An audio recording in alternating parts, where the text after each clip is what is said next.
నమస్తే, welcome to our channel. నేను సౌజన్య.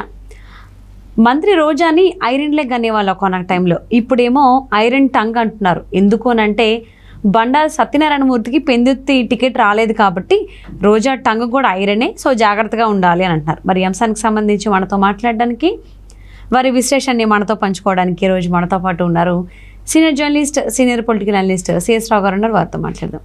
నమస్తే రావు గారు. నమస్తే. రోజాని ఐరన్ లెగ్ అనేవాళ్ళు. ఫిలిం ఇండస్ట్రీలో కూడా ఆ పేరు ఉంది అని చెప్పేసి టాక్ ఉంది. ఇప్పుడు పాలిటిక్స్లో కూడా ఐరన్ లెగ్, బట్ ఇప్పుడు ఐరన్ టంగ్ కూడా అంటున్నారు. దానికి ఎగ్జాంపుల్ ఎందుకు అని అంటే బండారు సత్యనారాయణ మూర్తికి పెందుర్తి టికెట్ రాలేదంటే ఈవిడ అన్నం వాడటం వల్లనే అని చెప్పేసి అంటున్నారు. సో ఏంటంటారు, పూర్తి డీటెయిల్స్ ఏంటి? ఇప్పుడు యాక్చువల్గా బండారు సత్యనారాయణ మూర్తి చాలా సీనియర్ పొలిటీషియన్. ఆయన తెలుగుదేశం పార్టీలో 5 లేయర్లో టాప్ లేయర్లో ఉండేటువంటి లీడర్లో ఆయన ఒకళ్ళు. ఆయన ఎన్టీ రామారావు టైం నుంచి తెలుగుదేశం పార్టీని కనిపెట్టుకుని ఉన్నారు. మరో పార్టీకి అసలు అటువైపు కూడా చూడనటువంటి లీడర్ ఆయన.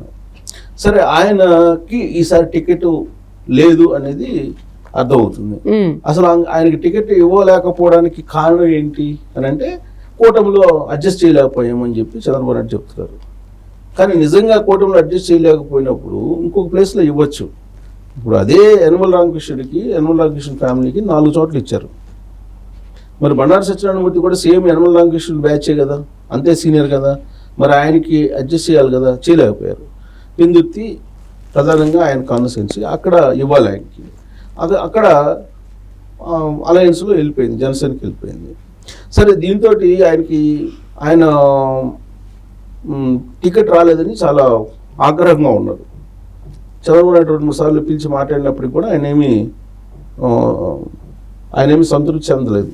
కానీ ఆయన రెబల్గా పోటీ చేస్తారా లేదంటే వైఎస్ఆర్ కాంగ్రెస్ పార్టీలోకి వెళ్తారా అనేటువంటి చర్చ జరుగుతుంది.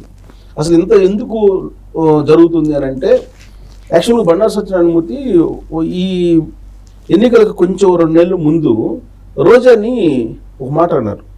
ఏమన్నారంటే, రోజాని నీ బ్లూ ఫిల్మ్ నా దగ్గర ఉన్నాయి, నేను చూపిస్తాను కావాలంటే.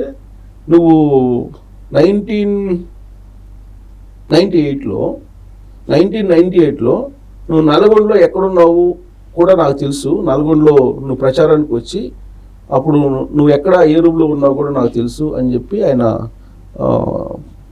తీవ్రమైనటువంటి కామెంట్లు చేశారు. తీవ్రమైన కామెంట్లు చేసి నీ బ్లూ ఫిల్మ్ నుండి నీ బ్లూ ఫిల్మ్ కూడా చూపిస్తాను, బ్లూ ఫిల్మ్లో నటించుకునేదాన్ని నువ్వు కూడా చంద్రబాబు నాయుడు గురించి లేకపోతే భువనేశ్వర్ గురించి లోకేష్ గురించి మాట్లాడితే అంత దానివయ్యావా అనే యాంగిల్లో ఆయన మాట్లాడారు. మాట్లాడడంతో అప్పుడు ఆయన మీద కేసు పెట్టారు. వైఎస్ఆర్ కాంగ్రెస్ పార్టీ వాళ్ళు కేసు పెట్టి ఆయన అరెస్ట్ కూడా చేశారు. అరెస్ట్ చేసి బ్లూ ఫిల్మ్ ఉన్నాయన్నారు కదా, చూపించని చెప్పి అన్నారు. ఆ సందర్భంగా రోజా కన్నీళ్ళు పెట్టుకొని ఆమె శాపనార్థాలు పెట్టారు. బండారి సత్యనారాయణ మూర్తి మీద. అప్పటి నుంచి ఆ కేసు అయినప్పటి నుంచి ఆయన స్లో అయ్యాడు. అప్పటి వరకు చాలా అగ్రెసివ్గా ఉండేవాడు. తెలుగుదేశం పార్టీ సిద్ధాంతాలు కానీ లేదంటే తెలుగుదేశం పార్టీకి సంబంధించిన అంశాలను కానీ ప్రెస్ మీట్లో బాగా ఆయన తరచూ వినిపించేవాళ్ళు.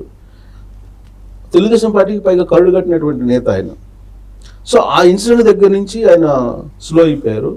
సీన్ కట్ చేస్తే ఇప్పుడు టికెట్ ఆయనకి లేకుండా పోయింది. దీంతో రోజా ఆమె ఆ రోజు జరిగినటువంటి సంఘటనకి సరైనటువంటి శాస్తి జరిగింది అనేటువంటి యాంగిల్లో ఆమె సంతోషపడుతుంది రోజా. అందుకే ఆవిడ నేను ఏదైనా అంటే అది జరిగిద్ది అనేటువంటి ఒక మైండ్ గేమ్ చాలా కాలం నుంచి ఆడుతుంది. ఈ మధ్యలో దాదాపు 2 or 3 years నుంచి బాగా ఆ మైండ్ గేమ్ ఆడుతుంది. ప్లస్ నన్ను ఎవరైనా ఇబ్బంది పెడితే బాగుపడరు అనేటువంటి శాపనార్థాలను పెడుతుంది. ఎందుకంటే అప్పుడు 2014లో అసెంబ్లీలో ఆవిడని సస్పెండ్ చేశారు. కోడెల శివప్రసాద్ స్పీకర్. అప్పుడు ఆయన సస్పెండ్ చేస్తే ఆవిడ పోయి మళ్ళీ కోర్టుకి వెళ్ళి కోర్టు పర్మిషన్ తీసుకొచ్చి అయినా కానీ స్పీకరు అలౌ చేయలేదు. ఆ సందర్భంగా కూడా ఆవిడ కన్నీళ్ళు పెట్టుకోవటం ఇవన్నీ జరిగినాయి. తర్వాత ఆవిడని తీసుకొచ్చి అరెస్ట్ చేసి హైదరాబాద్కి తీసుకురావటం అప్పుడు ఏపీ పోలీసులు ఇవన్నీ జరిగినప్పుడు కూడా ఆవిడ అప్పుడు కూడా శాపనార్థాలు పెట్టారు. శాపనార్థాలు పెట్టిన అధికారం పోయింది కదా తెలుగుదేశం పార్టీకి. దాంతో చూసావా అప్పుడు నన్ను ఏడిపించారు అసెంబ్లీలో, అందుకని మీకు అధికారం పోయింది అని చెప్పి ఆ విధమైనటువంటి ఫీలింగ్ తీసుకొచ్చే ప్రయత్నం చేసింది. సో ఇప్పుడు నేను ఏదైనా అంటే అది జరుగుతుంది, కావాలంటే నా నాలుగు మీద మచ్చ కూడా ఉంది, నల్ల మచ్చ చూసుకొని కావాలంటే అని చెప్పి ఈ విధంగా చాలామందికి ఆవిడ ఇలాంటి భయం, ఒక రకమైనటువంటి సెంటిమెంట్, నమ్మకం, మూఢనమ్మకం, ఆ మూఢనమ్మకాన్ని రంగరించి చూపించే ప్రయత్నం చేస్తూ ఉంటుంది ఆవిడ ఈ మధ్యకాలంలో. ఎందుకు ఆ విధంగా చేస్తుందంటే ఆవిడ మీద ఐరన్ లెగ్ అనేటువంటి పేరు ఉంది ఆవిడకి. ఐరన్ లెగ్ అనేటువంటి పేరు ఎందుకు వచ్చిందంటే ఆవిడ తెలుగుదేశం పార్టీలోకి వచ్చినప్పటి నుంచి తెలుగుదేశం పార్టీ అధికారం రాకుండా పోయింది. తెలుగుదేశం పార్టీలోకి ఆవిడ ఎంటర్ అయిన తర్వాత నుంచి తెలుగుదేశం పార్టీలో అధికారం రాకుండా పోయింది. ప్లస్ ఆవిడకి 2 సార్లు తెలుగుదేశం పార్టీ నుంచి నగర్ నుంచి టికెట్ ఇచ్చారు. ఒకసారి చంద్రగిరి, ఇంకోసారి నగరి. 2 సార్లు ఓడిపోవడం జరిగింది. ఆవిడ 2 times ఓడిపోవడం జరిగింది. ఓడిపోవడంతో పాటు చంద్రబాబు నాయుడు 2 ఎన్నికల్లో ముఖ్యమంత్రి కాలేకపోయాడు. దాంతో ఆవిడకి ఐరన్ లెగ్, ఈవిడ ఎక్కడుంటే అక్కడ పార్టీ క్లోజ్ అనేటువంటి ఒక అభిప్రాయం వచ్చింది. అది సినిమా ఇండస్ట్రీ నుంచి వచ్చింది. అది క్యారీ అయిపోయి రాజకీయ రంగంలో కూడా బాగా విస్తృతంగా వ్యాపించింది. దానికి బలం చేకూరేలు ఏమైందంటే ఈమె ఏం చేసింది, తెలుగుదేశం పార్టీ నుంచి కాంగ్రెస్లోకి వెళ్ళింది. కాంగ్రెస్ వెళ్ళంగానే రాజశేఖర రెడ్డి హెలికాప్టర్ ప్రమాదంలో చనిపోగానే చూసారా మేము చెప్పాము ఐరన్ లెగ్, తెలుగుదేశం పార్టీ నుంచి కాంగ్రెస్ పార్టీలోకి వెళ్ళింది, రాజశేఖర రెడ్డి చనిపోయాడు కాబట్టి ఐరన్ లెగ్ అని చెప్పి ముద్ర వేసేసారు. ఆ ముద్ర అంత తేలిక వెళ్ళలేదు, చాలా కాలం పట్టింది ఆ ముద్ర నుంచి బయటపడటానికి ఆవిడకి. ఆ ముద్ర పడిపోయింది. ఆ రాజశేఖర రెడ్డి చనిపోయిన తర్వాత ఇంకా ఆ ముద్ర బలపడిపోయింది.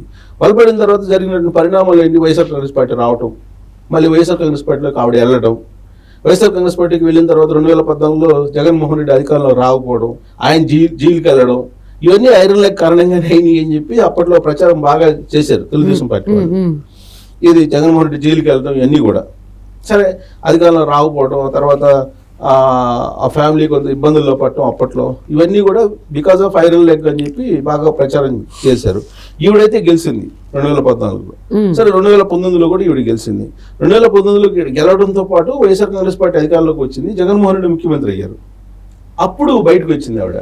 బయటకు వచ్చి నేను పార్టీలో ఉన్నాను, మా పార్టీ గెలిచింది, జగన్మోహన్ రెడ్డి ముఖ్యమంత్రి అయ్యారు కాబట్టి నేను ఐరన్ లెగ్ అయితే ఎలా అయ్యారు, 2019లో ముఖ్యమంత్రి అయ్యారు కదా, నేను కూడా గెలిచాను కదా, కాబట్టి నేను ఐరన్ లెగ్ కాదు, ఐరన్ లెగ్ అనేటువంటి ముద్ర నాకు ఇప్పుడు పోయింది అని చెప్పి ఆవిడ మీడియా సమావేశంలో చెప్పారు.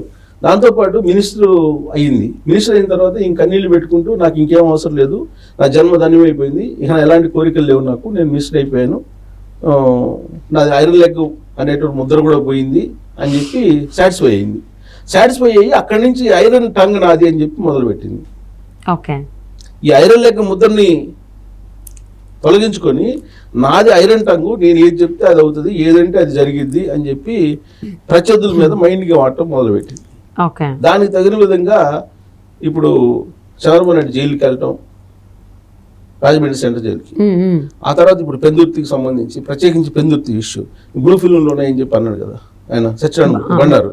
సో కాబట్టి నన్ను అన్నారు కాబట్టి ఆయనకి టికెట్ రాలేదు అని చెప్పి ఆమెకాయ ఆమె అన్వయించుకుంటూ నా టంగే అంతా, నేను ఏదంటే అది జరిగిద్ది అని చెప్పి ఆవిడ ఇప్పుడు ఫోకస్ చేసుకున్నారు ఆ టంగ్ గురించి.